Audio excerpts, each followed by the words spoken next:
প্রিয় ছাত্রছাত্রীরা, এসো বাংলা শিখি এই ক্লাসে তোমাদের স্বাগত। আমাদের আলোচ্য বিষয় কবি জীবনানন্দ দাশের লেখা আকাশে 7টি তারা। কবিতা আলোচনার প্রথম পর্বে আমরা জেনেছি কবি পরিচিতি, জেনেছি কবিতার সংক্ষিপ্ত বিষয়বস্তু। কবিতার নির্মিতি সম্পর্কে বলতে গিয়ে আমি তোমাদের বলেছি এটি একটি সনেট ধর্মী কবিতা।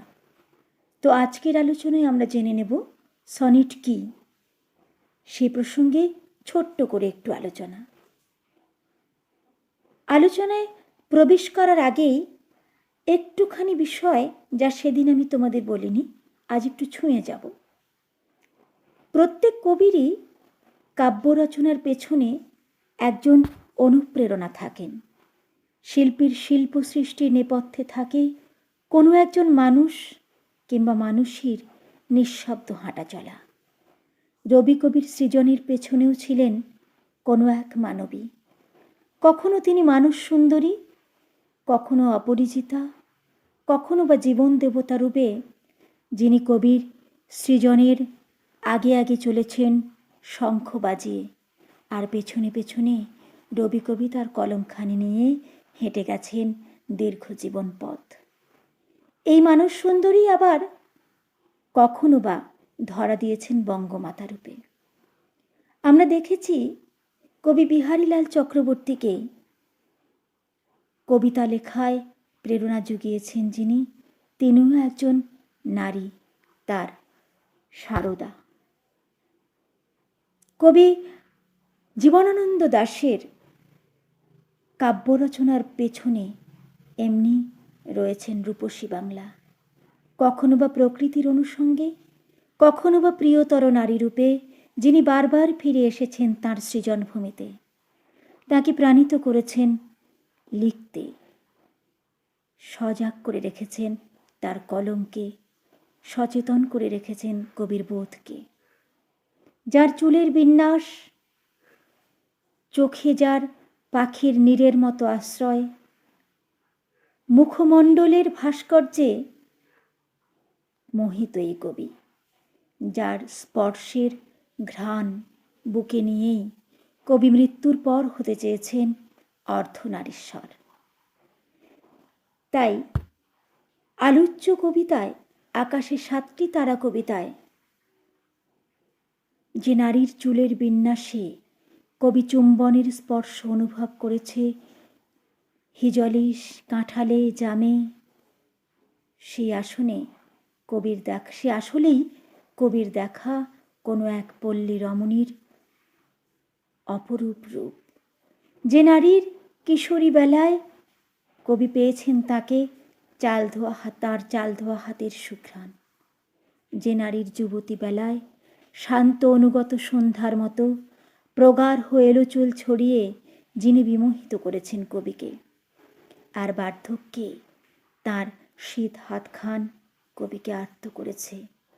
তার অতুলনীয় সেই নারীকে পৃথিবীর আর কোনো পথ দেখেনি বলে এই যে কবি বলেছেন, তার একমাত্র কারণ হলো এই বঙ্গরা জননীর মতো অপরূপা সুন্দরী পৃথিবীতে যেন আর কোথাও নেই। বঙ্গরমণীর মতো অপরূপ রূপসী পৃথিবীতে আর কোথাও নেই। অর্থাৎ অতুল্য বাংলার রূপ সুষমাকে, বাংলার রমণীর অন্তর্নিহিত সৌন্দর্যকে প্রকাশ করতেই কবি কিন্তু এখানে এই লাইনটি লিখেছেন যে পৃথিবীর কোনো পথ দেখেনি গো। কবি দ্বিজেন্দ্রলাল রায় কবিতায় আমরা সেই কথারই যেন প্রতিধ্বনি খুঁজে পাই। এমন দেশটি কোথাও খুঁজে পাবে না কো তুমি, সকল দেশে রানী সে যে আমার জন্মভূমি। তো কবি জীবনানন্দ দাশের রূপসী বাংলা কবিতায় আমরা তাহলে দেখতে পাই বঙ্গজননী কিংবা বঙ্গের কোনো রমণীর অতুল্য রূপের বিন্যাস, যা কবিকে কাব্য রচনায় প্রতি মুহূর্তে অনুপ্রাণিত করে গেছে। এবারে আমরা জানব সনেট কি। খুব সংক্ষেপে আমরা জানবার চেষ্টা করব সনেট, কারণ এটা একটা বিরাট আলোচনার বিষয়। তোমাদের যতটুকু না জানলে নয়, আমি ততটুকুই বলবো। সনেট শব্দটি এসেছে ইতালিয়ান সোনেটো থেকে। ইতালিয়ান কবি পেত্রার্ককে বলা হয় সনেটের জনক। পরবর্তীকালে ইংল্যান্ডের শেক্সপিয়ার, স্পেন্সার, ওয়ার্ডসওয়ার্থ অনেকেই সনেট লিখেছেন। সনেটের মূল বৈশিষ্ট্যগুলি হল এটি 14 লাইনের একটি কবিতা, অর্থাৎ 14টি চরণ সমন্বিত একটি কবিতা হবে সনেট।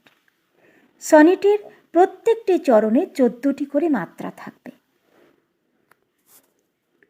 সনেট কবিতায় দুটো পর্ব থাকবে। প্রথম পর্বে 8টি চরণ, দ্বিতীয় পর্বে 14টি চরণ। 8টি চরণ মিলে যে স্তবক তাকে বলা হয় অষ্টক, আর 6টি চরণ মিলে হয় শতক বা ষড়ক।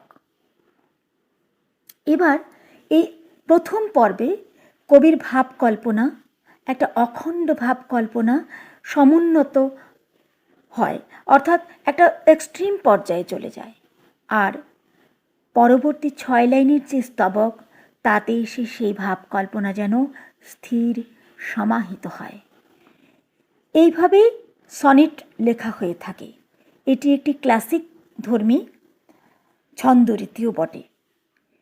এবার মাইকেল মধুসূদন দত্ত প্রথম রবীন্দ্র পরবর্তী যুগে সনেট লিখে প্রথম বাংলা সাহিত্যে তিনি একটা মাইল ফলক তৈরি করলেন। রূপসী বাংলা কাব্যগ্রন্থের যে 61টি কবিতা, সেটা সবগুলোই কিন্তু জীবনানন্দ দাশ লিখলেন সনেট এর আঙ্গিকে। কিন্তু এই আকাশের 7টি তারা কবিতায় তিনি কিন্তু ভেঙে দিলেন সেই সনেটের যে প্রচলিত রীতি, অর্থাৎ 14 মাত্রায় লেখা। তিনি এটাকে 22 মাত্রা পর্যন্ত দীর্ঘ করলেন। জীবনানন্দ দাশ এখানে পয়ার ছন্দের সঙ্গে সনেটের একটা মেলবন্ধন ঘটিয়ে নতুন করে যেন রচনা করলেন একটা কাব্যরীতি। আবার 8-6 মাত্রাকে, 8-6 যে পর্ব বিভাজন, সেটাকে তিনি ঠিকই রক্ষা করে চললেন। তো কবিতাটি গভীরভাবে লক্ষ্য করলে আমরা যেটা দেখি, সেটা হলো প্রথম 8-এ বঙ্গ প্রকৃতির প্রতি কবির রূপমুগ্ধতা, রূপ তন্ময়তার একটা বহিঃপ্রকাশ ঘটেছে। একটা ভাবের প্রবাহ যেন বয়ে চলেছে। আর শেষ 6 লাইনে এসে কবি সেই ভাবের উপসংহার টানলেন নিজস্ব উপলব্ধির, অনুভবের গভীরতার মাধ্যমে। চতুর্দশপদী অর্থাৎ সনেট কবিতায় যে 14 অক্ষরের পয়ার ভিত্তিক রচনা, এখানে তিনি তাকে মুক্ত করলেন, মহাপয়ার সৃষ্টি করলেন 22 মাত্রায়, যা অন্য কবির থেকে নিঃসন্দেহে একটা স্বাতন্ত্র্য রক্ষা করে গেল। লক্ষণীয় বিষয়, কবিতাটির 14 পংক্তির মিল বিন্যাসে কিন্তু পেত্রার্কীয় সনেটের নীতিটি অনুসৃত হয়েছে। প্রশ্নোত্তর নিয়ে যেটুকু বলতে চাই, যে তোমাদের সহায়ক গ্রন্থগুলোতে দেখবে প্রচুর পরিমাণে এমসিকিউ, এসএকিউ রয়েছে। সেগুলো কিন্তু কোনোটাই বাদ দেওয়া যাবে না। যদি ভালো রেজাল্ট করতে চাও, সেগুলো প্রত্যেকটি তোমাদের আত্মস্থ করতে হবে। আমি মুখস্থ বলি না, বলি আত্মস্থ করা, তা করতে হবে। ব্যাকরণগত প্রশ্নের মধ্যে থাকছে ধ্বনি, থাকছে শব্দ, আর থাকছে ধ্বনি পরিবর্তনের যে নিয়মগুলো, সেগুলো অবশ্যই কিছু কিছু শব্দে তোমরা দেখবে পাঠ্যাংশ ওই সহায়ক গ্রন্থে সেগুলো সুস্পষ্ট করে দেওয়া রয়েছে। বড় প্রশ্নের ক্ষেত্রে একটু ভিন্ন ধারার প্রশ্নগুলো ভালো করে রপ্ত করবে। একটা জিনিস মনে রাখবে, আমাদের পড়াটা যেন মুখস্থ কেন্দ্রিক না হয়, আমরা যেন বুঝে পড়ি। এই যে আকাশে 7টি তারা কবিতায় মানুষ ও প্রকৃতির মধ্যে যে সুনিবিড় সম্পর্কের চিত্রটি ফুটে উঠেছে, তা নিজের ভাষায় লেখো। কিংবা পৃথিবীর কোনো পথ এ কন্যারে দেখেনি কো, কবির এমন বলার কারণ কি? শান্ত অনুগত বাংলার নীল সন্ধ্যা, অন্তর্নিহিত অর্থটি লেখো। এই ধরনের প্রশ্নগুলোতে দেখবে যে তোমার নিজস্ব চিন্তন, তোমার নিজস্ব বোধের যাচাই করার জন্য, পরখ করার জন্য কিন্তু প্রশ্নগুলোকে সেট করা হয়। ইদানিংকার প্রশ্নপত্রে কিন্তু এই ধরনের প্রশ্নের সংখ্যাধিক্য লক্ষ্য করা যায়। কাজেই কবি কেন বলেছেন আর এটা কি কেন হয়েছে এ ধরনের প্রশ্ন না বলে তুমি কি ভাবছো, তোমার কি মনে হয়, এই ধরনের প্রশ্নগুলো যখন দেখবে সেগুলোকে একটু বেশি গুরুত্ব দেবে।